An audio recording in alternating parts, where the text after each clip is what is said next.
पे अब नेक्स्ट हम थ्योरम करने लगे। ये है किसके बारे में, द एग्जिस्टेंस ऑफ मोनोटोन सब सीक्वेंसेस। मोनोटोन सीक्वेंस के बारे में तो आप पढ़ चुके हैं कि मोनोटोन सीक्वेंस क्या मतलब कि ऐसा सीक्वेंस या तो वो इंक्रीज़ कर रहा हो या डिक्रीज़ हो। ये आपको दिखा देती हूँ, ये इसकी डेफिनेशन थी। A sequence is said to be monotone sequence if it is either increasing or decreasing. और ये सारी इसकी जो थी डेफिनेशंस थी मोनोटोनिकली इंक्रीजिंग की और मोनोटोनिकली डिक्रीजिंग की। ठीक है, ये था मोनोटोनिक सीक्वेंस। अब है द एग्जिस्टेंस ऑफ मोनोटोनिक सब सीक्वेंस। अब सब सीक्वेंस का भी मैं आपको बता चुकी हूँ कि सब सीक्वेंस क्या होता है। तो ये बात हमें पता है कि every sequence is not a monotone sequence. अब हर सीक्वेंस तो मोनोटोन सीक्वेंस नहीं होता, हाँ, लेकिन हम शो करेंगे, we will show that every sequence has a monotone subsequence. चाहे हर सीक्वेंस मोनोटोन सीक्वेंस नहीं होता, लेकिन हम प्रूव करेंगे कि हर सीक्वेंस का जो सब सीक्वेंस होता है ना, वो मोनोटोन सब सीक्वेंस होता है। चाहे वो सीक्वेंस मोनोटोन नहीं है, लेकिन उसका जो सब सीक्वेंस है ना, वो मोनोटोन होगा, वो मोनोटोन सब सीक्वेंस कहेंगे उसको। आगे देखिए, एक थ्योरम है मोनोटोन सब सीक्वेंस थ्योरम। काफ़ी ये इम्पोर्टेंट थ्योरम है, ये आप लाजमी इसको ध्यान से देखिएगा। इसकी दो तरह से हमें डेफिनेशन आ सकती है, स्टेटमेंट्स आ सकती है। एक है, अब देखिए जैसे मैं पहले एक सीक्वेंस को एस एन से डिनोट करती आ रही हूँ, ठीक है ना। तो यहाँ पे सीक्वेंस को हमने एक्स एन से डिनोट कर दिया है, एक्स एन से डिनोट किया है। स्टेटमेंट है if x equals to x n, ये है is a sequence of real numbers, then there is a subsequence of x that is monotone. कि वही कि एक्स जो हमारे पास सीक्वेंस है, तो इस सीक्वेंस का एक सब सीक्वेंस होगा जो मोनोटोन होगा। ठीक है, ये मोनोटोन सब सीक्वेंस थ्योरम की डेफिनेशन है। या फिर हमें स्टेटमेंट ऐसे भी आ सकती है, आप इस तरह से भी लिख सकते हैं, याद कर सकते हैं, every sequence of real numbers has a monotone सब सीक्वेंस। ओके, इसका प्रूफ देखते हैं। सबसे पहले आपने एक टर्म समझनी है, पीक। यहाँ पे पीक की बात हो रही है। पीक क्या होता है, देखें हमारे पास ये एक हमने सीक्वेंस ले लिया, 1 2 ले लिया, आगे मैं क्या लेती हूँ 3 1/4। मैं अपनी तरफ से कोई भी सीक्वेंस दे रही हूँ ना। सपोज एक ऐसा सीक्वेंस है 1/5 1/6, ठीक है ना, ये एक सीक्वेंस है हमारे पास। अब देखिए पीक, पीक क्या होता है, PEAK पीक। ये आप देख सकते हैं कि ये इस सीक्वेंस में जो सेकंड टर्म है वो पिछले टर्म से बड़ी है, ठीक है ना। तो इस टर्म को हम पीक नहीं बोलेंगे, ठीक है ना। पीक क्या होता है, पीक ये होता है कि अगर एक सीक्वेंस की जो अगली टर्म है वो पिछली टर्म से छोटी आ जाए ना, तो वो पिछली टर्म को हम पीक बोलेंगे। जैसे आप देखें यहाँ पे जो नेक्स्ट टर्म है वो पिछली टर्म से बड़ी है, तो इसलिए हम एक्स को पीक नहीं कहेंगे। अब आप इसको देखें, जो 3 है 2 से बड़ा है, बड़ा आ गया ना, तो 2 भी पीक नहीं है। इसी तरह अब आप देखें 1/4 3 से क्या है, छोटा आ गया है, ठीक है ना। पहले तो सारे बड़े जा रहे थे, लेकिन अब देखें जो 1/4 है वो 3 से छोटा है, तो इसी वजह से हम कह देंगे जो 3 है वो पीक है। इसी तरह अब हम एक चेक करेंगे 1/5 का। देखिए 1/5 भी 1/4 से छोटा है, तो हम कह देंगे 1/4 भी पीक है, 1/5 भी पीक है, ठीक है। इसी तरह सोन कुछ होते हैं, चलते रहते हैं, तो 1/6 भी पीक होना था, इसमें चलते रहता। मीन्स के अगर तो एक सीक्वेंस की जो अगली टर्म है वो छोटी आती जा रही है, तो पिछली टर्म को हम उसको बोलेंगे वो पीक है, ठीक है। लेकिन अब आप ये सीक्वेंस देखें 1 2 3 4 5 सोन, ये एक सीक्वेंस है, इसमें हर टर्म बढ़ती चली जा रही है, ठीक है ना। ये पीक में तो ये था ना कि अगर तो अगली टर्म छोटी है तो हम पिछली को पीक कहेंगे, लेकिन इसमें तो हर टर्म अगली टर्म तो छोटी आ ही नहीं रही, सारी टर्म बढ़ती जा रही है, तो इसलिए हम कहेंगे कि ये सीक्वेंस पीक नहीं है, इसकी कोई भी टर्म पीक नहीं है। लेकिन अगर हम माइनस की बात करें, -1 -2 -3, एक ऐसा सीक्वेंस ले, आप देखें -2 इससे छोटा है, -3 भी छोटा है, तो हर जो नेक्स्ट नंबर आ रहा है सीक्वेंस का, हर टर्म आ रही है वो छोटी आती जा रही है, तो ये भी पीक है, ये भी पीक है, तो इसके जो सारी टर्म्स होगी वो पीक होगी, ठीक है ना। ये होता है पीक। अब इसके प्रूफ हम स्टार्ट करते हैं। हमने क्या कह दिया, we say that mth term, हमने कोई भी एक सीक्वेंस है ना, एक्सन में सीक्वेंस दिया हुआ है, इस सीक्वेंस से हमने एक mth टर्म ले ली, एक्सएम, उसको नाम दे दिया इज़ आ पीक। हमने कह दिया एक टर्म है एक्सएम, वो पीक है। वो पीक कब होगी, if x m is greater and equal to x n. ठीक है, एक्स एम जो है एक टर्म है वो क्या होगी, उससे बड़ी होगी एक्स एन की। तो for all n such that क्या मतलब है, अब हम इसको समझते हैं इसी चीज़ को।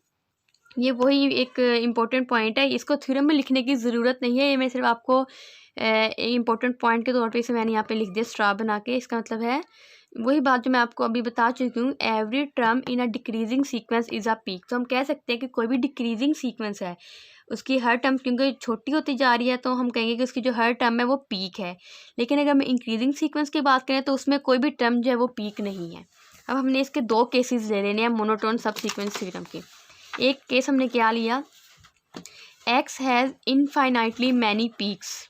ठीक है, एक्स के इनफाइनाइटली मैनी पीक्स है, एक सीक्वेंस है, जैसे मैंने सीक्वेंस लिया था, इसमें ए सोन चलती जा रही है तो मीन इसकी हर टर्म्स पीक है, हर टर्म को हम पीक कहेंगे। तो इसका हम ऐसे सीक्वेंस हम कहेंगे कि इसकी बहुत सारी इनफाइनाइटली मैनी पीक्स है। तो ऐसे ही हमने कोई सीक्वेंस ले लिया such that x m one. अब हम यहाँ पे सब सीक्वेंस की बात कर रहे हैं, ठीक है ना, सब सीक्वेंस, तो इसलिए हमने सिर्फ सब सीक्वेंसेस लेने हैं। एक्स एम सीक्वेंस और x m one m two ये सारे सब सीक्वेंसेस आ रहे हैं। तो x m one x m two S O और एक्स एम के ये सारे क्या हैं, ये पीक्स हैं। ठीक है, each since each term is a peak, her term peak है तो पीक की क्या वहाँ पे कंडीशन अप्लाई होती है, वी हैव, ये पीक इसलिए है कि एक्स एम जो है वो इससे बड़ी है और एक्स एम टू क्या है, छोटी है, ये छोटी है इससे, इसी तरह चलते जाएं एक्स एम के इससे भी छोटी है। ठीक है ना, पी की ये डेफिनेट तो हमने ये लिख दिया, x m k is greater and equal to x m two is greater and equal to this one, so on. Therefore the subsequence, इन सबको हमने एक जनरल नाम दे दिया एक्स एम के, इसमें सारी टर्म्स आ जाएंगी ना। The subsequence x m k of peaks is a decreasing subsequence of x. तो इससे यही जाहिर होता है कि जो सीक्वेंस है ये डिक्रीजिंग सीक्वेंस है। ठीक है ना, क्योंकि हर टर्म छोटी होती जा रही है तो मीन्स ये डिक्रीज कर रहा है और ये किस सीक्वेंस का हमने एक सब सीक्वेंस लिया है। जैसे मैंने यहाँ पे जो एग्जांपल ली थी मैं दोबारा लिखती हूँ, 1 2 3, फिर आगे आ जाते हैं 1/4 1/5 1/6, सोन चलता जा रहा है। ये हमारे पास क्या था, एक सीक्वेंस था।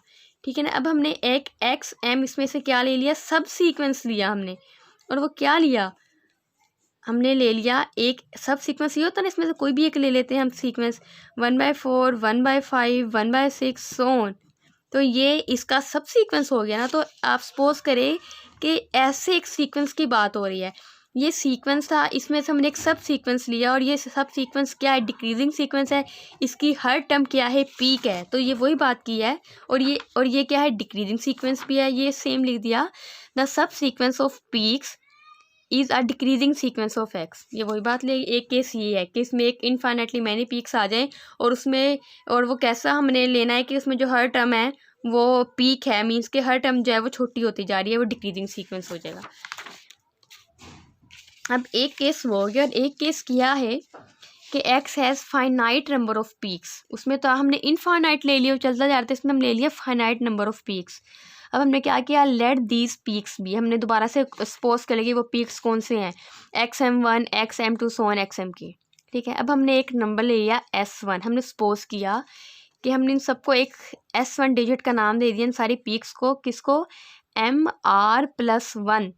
ठीक है ना, हमने एक S1 लिया जिसको हमने MR+1, जैसे MR था ना यहाँ पे 1, इसमें 1 ऐड कर देंगे 2 हो जाएगा, एक और 1 ऐड कर देंगे 3 हो जाएगा, MR1 M+1 MR2 MR3 so on XMK आ जाएगा, यहाँ तक पहुँच जाएगा।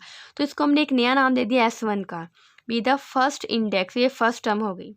ठीक है ना, इंडेक्स मतलब ये हमने XM1 जो है ना, जैसे XM1 था, यहाँ पे हम जब हमने एक नया इंडेक्स ले लिया S1 को हमने इससे डिनोट करना है। अब S1 किसके इक्वल है, MR+1 से, तो पहला हमने इंडेक्स हमने कह दिया वो इसके इक्वल है XS1 का। ठीक है ना, तो XS1 is not a peak since XS1 is not a peak. ठीक है ना, हमने एक ऐसा सीक्वेंस लिया जिसमें XS1 जो है वो पीक नहीं है। अब आप देखें जैसे यहाँ पे था, या फिर ये सीक्वेंस ले लें, मैं दोबारा से फिर से लिख देती हूँ, 1 2 3 सो नहीं चलता। अब आप ऐसा सीक्वेंस देखें, इसमें ये टर्म छोटी है और ये बढ़ गई है ना, नेक्स्ट टर्म तो छोटी नहीं आई, तो हम कहेंगे ना कि ये पीक नहीं है। तो हमने कह दिया सपोज ये जो 1 है ना ये XS1 है, तो ये क्या है, since XS1 is not a peak, तो ये वही बात आ गई, since XS1 is not a peak there exist S2 is greater than 1। वो पीक इसलिए नहीं क्योंकि जो नेक्स्ट टर्म है वो बड़ी आ गई है S1 से, ठीक है ना, such that XS1 is less than XS2। जाहिर बात है अगर टर्म बढ़िया तो उसकी जो सब सीक्वेंस हम लेंगे वो यही अप्लाई होगी ना कि XS1 जो है वो छोटी होगी अगली से क्योंकि अगली बड़ी हो गई। इसी तरह हम कहेंगे कि अगर XS2 भी पीक नहीं है, ठीक है, अगर ये भी पीक नहीं है तो there exist S3 is greater than S2। जारी पता अगर ये पीक नहीं है तो इसका मतलब यही है ना कि जो नेक्स्ट टर्म है वो इससे बड़ी आ गई है, तो हम ऐसे लिख देंगे XS2 is less than XS3। इसी तरह हम चलते जाएंगे हमारे पास क्या आता रहेगा, जो अगली टर्म होगी वो बढ़ती जा रही है और कोई भी टर्म चाहे वो पीक नहीं बन रही। Continuing in this way we obtain an increasing subsequence. हम जिस तरह चलते जाएंगे हमें जो सीक्वेंस सब सीक्वेंस मिल रही है XS1 XS2 XS3 so on XSK, क्या है ये हमारे पास इंक्रीजिंग सीक्वेंस है क्योंकि हमने कह दिया कि XS1 क्या है, छोटी है XS2 से क्योंकि ये हर टर्म बढ़ती जा रही है ना, और ये इससे छोटी है XS3 से, सो ऑन ये छोटी है XSK से। तो मतलब कि ये हमारे पास आ गई है इंक्रीजिंग सीक्वेंस और इसमें कोई भी पीक नहीं है। ऐसा भी तो हो सकता है ना, ज़रूरी नहीं कि हम एक जैसे ये सीक्वेंस था इसमें से पहले हमने एक सब सीक्वेंस लिया वो हमारे पास क्या आ गया इनफाइनाइटली, इसमें काफ़ी सारी पीक्स आ गई और ये क्या था डिक्रीजिंग सीक्वेंस। और अगर इसी में से हमने एक और सब सीक्वेंस लिया, ठीक है ना, एक और सब सीक्वेंस लिया जो कि 1 2 और 3 के इक्वल था और ये सब सीक्वेंस में कोई भी पीक नहीं थी क्योंकि ये इंक्रीजिंग सीक्वेंस बन रहा था, तो ये हमारे पास एक ही सीक्वेंस में से हमने 2 सब सीक्वेंस अगर लिए, एक केस ये हो सकता है और एक केस ये हो सकता है कि ये डिक्रीजिंग सीक्वेंस बन गया और ये इंक्रीजिंग सीक्वेंस बन गया, 2 चीज़ें आ गई। अब एक सीक्वेंस आ गया इंक्रीजिंग और एक सीक्वेंस आ गया डिक्रीजिंग, तो इसका मतलब है वो मोनोटोन है, मोनोटोन सब सीक्वेंस। मोनोटोन में यही था ना कि एक इंक्रीजिंग सीक्वेंस होता है और एक होता है डिक्रीजिंग, मतलब कि मोनोटोनिकली इंक्रीजिंग और मोनोटोनिकली डिक्रीजिंग। मोनोटोनिकली इंक्रीजिंग में यही था कि XN+1 जो है माइनस एक्स लिखना था, XN is greater and equal to 0, मतलब कि XN+1 is greater and equal to XN, या फिर हम कह सकते हैं XN is less and equal to XN+1, जो कि इस केस में हुआ है, ये छोटा होता जा रहा है, मतलब ये मोनोटोनिकली इंक्रीजिंग है और मोनोटोनिकली डिक्रीजिंग भी ये था, तो ये हमारे पास फुलफिल हो गई मोनोटोन की डेफिनेशन। तो ये सब सीक्वेंस पे अप्लाई हुई है ये डेफिनेशन। तो इसी वजह से हमने कह दिया एक सीक्वेंस लिया जो कि सिंपल एक सीक्वेंस था, ठीक है, लेकिन जो उसका सब सीक्वेंस हुआ वो क्या आया, मोनोटोन सब सीक्वेंस आया, ठीक है ना। जैसे आप अगर ये एग्जांपल लें, अगर इस टाइप का सीक्वेंस आ जाए तो वैसे तो कोई भी सीक्वेंस आ सकता है, ये एक सीक्वेंस था, ये मोनोटोन सीक्वेंस नहीं था, सिंपल एक सीक्वेंस था, लेकिन जब हमने इसके सब सीक्वेंस लिए एक मोनोटोनिकली इंक्रीजिंग आ गया एक मोनोटोनिकली डिक्रीजिंग आ गया, तो इसलिए हमने कह दिया कि ये क्या है, मोनोटोन सब सीक्वेंस है। तो ये थ्योरम है मोनोटोन सब सीक्वेंस थ्योरम।